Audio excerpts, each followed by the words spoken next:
Negara maju atau negara berpenghasilan tinggi. Negara industri adalah negara berdaulat yang memiliki kualitas hidup yang tinggi, ekonomi yang maju dan infrastruktur teknologi yang canggih relatif dibandingkan negara-negara yang kurang maju lainnya. Negara-negara yang memiliki pendapatan minimal 11.906 US dollar per tahun atau lebih dapat disebut sebagai negara maju. Karakteristik dan persebaran maju dan berkembang. Cara membedakan negara maju dan negara berkembang yang paling mudah adalah dengan melihat tingkat pertumbuhan ekonominya. Tingkat perekonomian ini dinyatakan dengan pendapatan per kapita yang meliputi Gross Nation Product atau GNP dan Gross Domestic Product atau GDP. Persebaran negara maju dan berkembang. Nah, berikut persebaran negara maju dan berkembang di setiap benua sobat. Persebaran negara maju: benua Eropa, Australia, Jerman, Belanda, Belgia, Yunani, Portugal, Denmark, Irlandia, Spanyol, Finlandia, Italia, Swedia, Prancis, Luxembourg, Inggris, Andorra, Norwegia, Islandia, San Marino, Liechtenstein, Swiss, Monaco, dan Vatikan.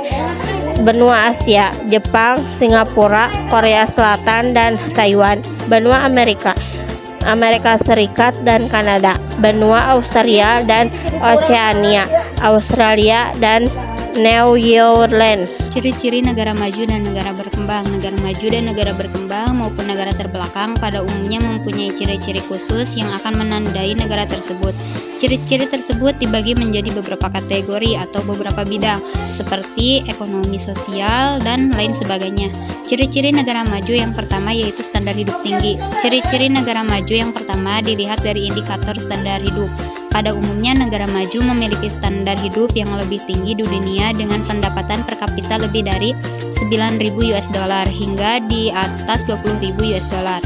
Yang kedua yaitu tingkat pendidikan tinggi. Negara maju memiliki tingkat pendidikan yang tinggi. Penerapan ilmu pengetahuan dan teknologi terhadap sumber daya alam membuat negara mampu memenuhi kebutuhan sendiri. Yang ketiga yaitu pertumbuhan penduduk rendah. Ciri ketiga adalah laju pertumbuhan penduduk semakin lama semakin rendah.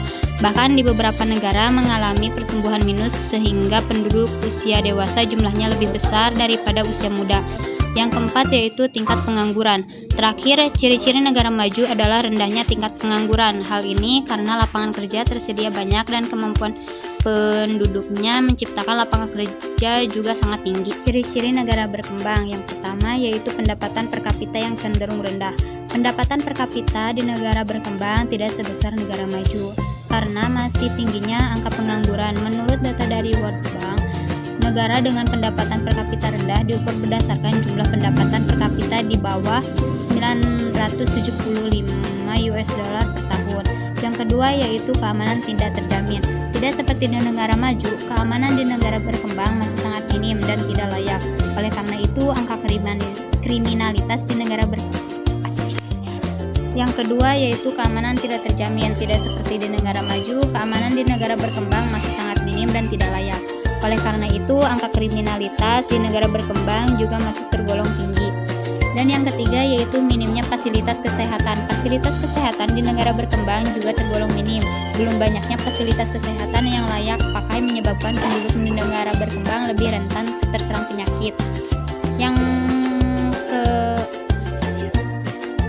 keempat yaitu perkembangan penduduk tidak terkendali. Negara berkembang mempunyai jumlah rata-rata penduduk yang sangat besar dibanding negara maju. Karena tidak terkendalinya perkembangan penduduk, hal ini juga merupakan akibat dari minimnya edukasi dan fasilitas kesehatan. Yang kelima yaitu besarnya angka pengangguran di negara berkembang, angka pengangguran masih tergolong tinggi karena lowongan pekerjaan yang tersedia masih belum tersebar secara merata. Selain itu, tingkat pendidikan yang kurang merata juga menjadi salah satu faktor penyebabnya besarnya angka pengangguran.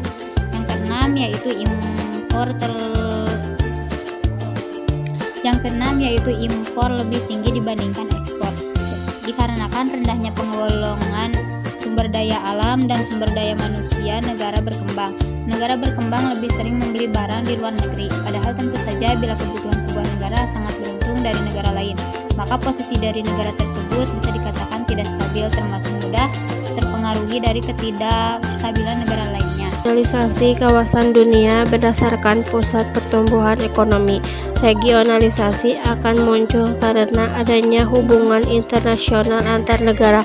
Salah satu aspek yang menyebabkan munculnya regionalisasi adalah munculnya pusat-pusat pertumbuhan ekonomi di dunia, baik di negara maju maupun negara berkembang. Faktor yang dapat mempengaruhi pertumbuhan ekonomi suatu negara yaitu: 1. Investasi. Modal adalah bagian dari pendapatan yang tidak dikonsumsi atau tidak digunakan untuk biaya produksi. Semakin banyak modal terakumulasi, maka pertumbuhan ekonomi negara tersebut semakin baik.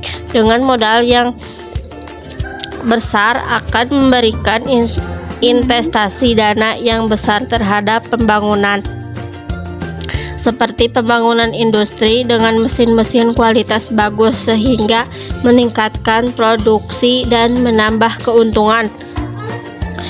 Ilmu pengetahuan dan teknologi. Ilmu pengetahuan dan teknologi sangat berpengaruh terhadap pertumbuhan ekonomi.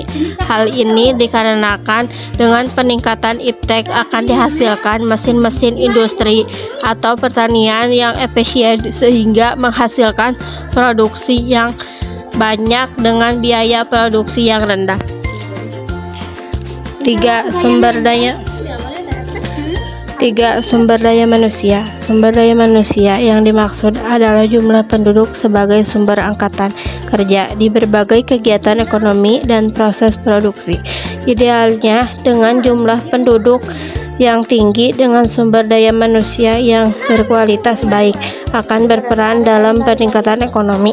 Dengan banyaknya jumlah penduduk di negara berkembang, hasil produksi hanya dapat dikonsumsi di dalam negeri, tidak memberikan kesempatan untuk ekspor yang dapat meningkatkan devisa. 4.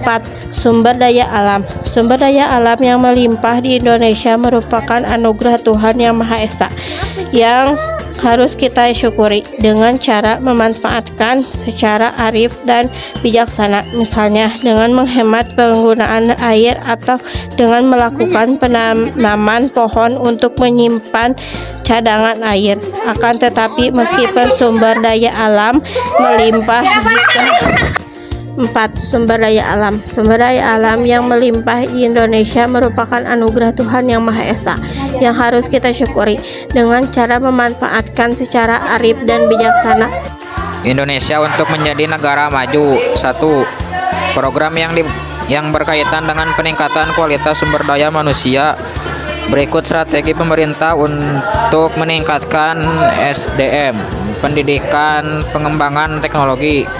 2. Pembangunan karakter masyarakat mandiri, kreatif, dan percaya diri. Tidak konsumtif dan mencintai produk dalam negeri. Gotong royong dan kerjasama. 3. Pengelolaan sumber daya alam dan manusia. Meningkatkan kegiatan wirausaha industri berbasis sumber daya dan perdagangan dan jasa, berrekreasi, pasar demokratis dan impor. Pembangunan berorientasi ke laut lah. Penggunaan sarana dan prasarana transisi. Pemerintah memiliki tujuan yang jelas, kerjasama dengan institusi pendidikan dan swasta, meningkatkan investasi, stabilitas politik, memberantas korupsi, kerjasama dengan negara maju, meningkatkan pertahanan dan keamanan.